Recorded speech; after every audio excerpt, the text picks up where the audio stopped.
नमस्कार दोस्तों। अपने ही एक बैंक अकाउंट से नकद विड्रॉ करके दूसरे बैंक अकाउंट में नकद जमा कराने पर भी क्या कोई इनकम टैक्स की समस्या हो सकती है? आइडियली इस प्रश्न का उत्तर ना ही होना चाहिए कि साहब मेरा पैसा है, मैं एक बैंक खाते से निकालता हूं, दूसरे बैंक खाते में जमा करा रहा हूं। अनूप जी, आपको क्या दिक्कत हो रही है? दोस्तों, मुझे कोई दिक्कत नहीं है।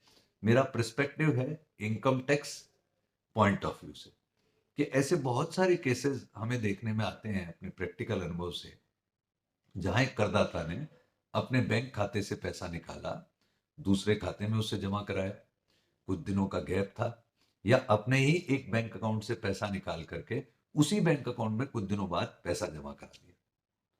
जब इनकम टैक्स का केस खुला, क्योंकि कैश विड्रॉल एक सर्टेन लिमिट एक्सीड कर रहा था, मान लीजिए 10 लाख या उससे ऊपर, तो इनकम टैक्स डिपार्टमेंट ने ये लॉजिक मानने से मना कर दिया कि ये वही कैश था जो आपने निकाला था। अब ऐसे में आप समझिए दोस्तों क्या होने वाला है कि उस करदाता के हाथ में income tax department usually cash withdrawal को इनकम मानते हुए जोड़ देता है। ये तो बहुत खतरनाक स्थिति।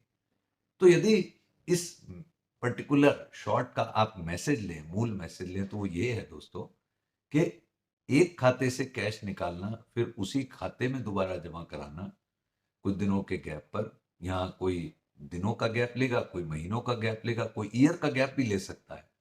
तो ये अपने आप में एक अच्छी प्रैक्टिस नहीं है। पर्टिकुलरली इनकम टैक्स पर्सपेक्टिव से ये बात आपके समक्ष रखना चाहता हूं। आप मानिए न मानिए वो आपका डिस्क्रिप्शन है, मैं उसमें हस्तक्षेप नहीं कर सकता। दूसरी बात, इसी प्रकार एक खाते से निकाल के दूसरे खाते में जमा कराना भी it's not a good practice. आप इस प्रैक्टिस से बचिए तो ज्यादा अच्छा होगा।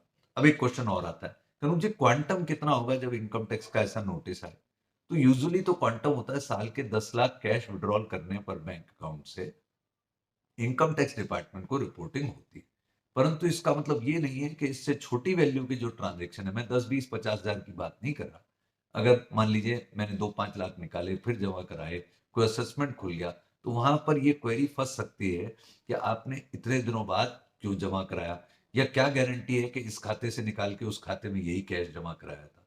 तो मूल मैसेज पर फिर आऊंगा दोस्तों, कैश निकाल के कैश जमा कराने की प्रवृत्ति से हो सके तो बचिए। परंतु यदि किसी जेन्युइन सर्कमस्टांस में आप कैश निकाल के कैश जमा करा रहे हैं, तो टाइम गैप को मिनिमम रखिए।